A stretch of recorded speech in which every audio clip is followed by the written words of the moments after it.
what you know about me.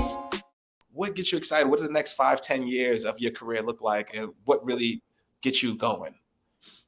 The biggest thing that gets me going right now, and you could ask anybody I mentor right now that I mentor, 2 years ago, whatever. The biggest thing that gets me going right now is creating, um, is creating not necessarily more versions of myself. No one wants that. But people that take what I've done and build on it.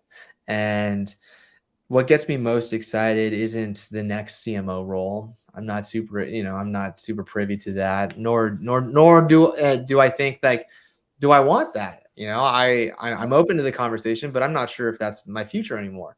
I think I'd much rather just put on as many people as humanly possible, because if there's one thing, kind of like what you mentioned, if there's one thing that means a lot is, you're walking down the street and someone says, I love the pod.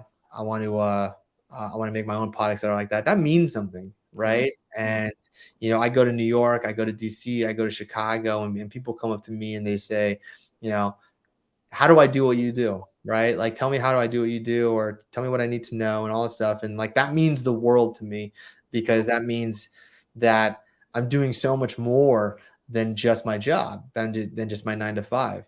And so what I'm looking most forward to over the next 5 to 10 years is obviously continuing to support the community, for sure, Yeah.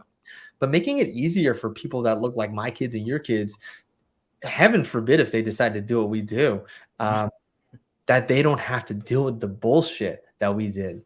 That's it. That's what I'm looking most forward to, man. Listen, am I still gonna put out, good stuff? Yes, I know this. I know I'm gonna put out good stuff. Am I still gonna lead great teams? For sure. I know this, right?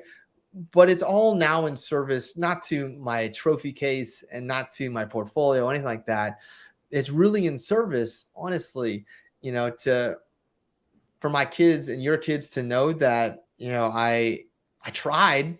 I tried my best. And I will continue to try, to make this industry more just, more equitable, more accepting, because shit, I didn't have that when I was coming up. It Yeah. happens now, but it's also because of who I am. I walk into a room, like, people know they got to act right. You know, Back then it wasn't the case. They thought that they could just bully me around, and because, of what I look like. And I hope that because of, hopefully, what I've done and many others like me, that's not the thing, that ain't it anymore.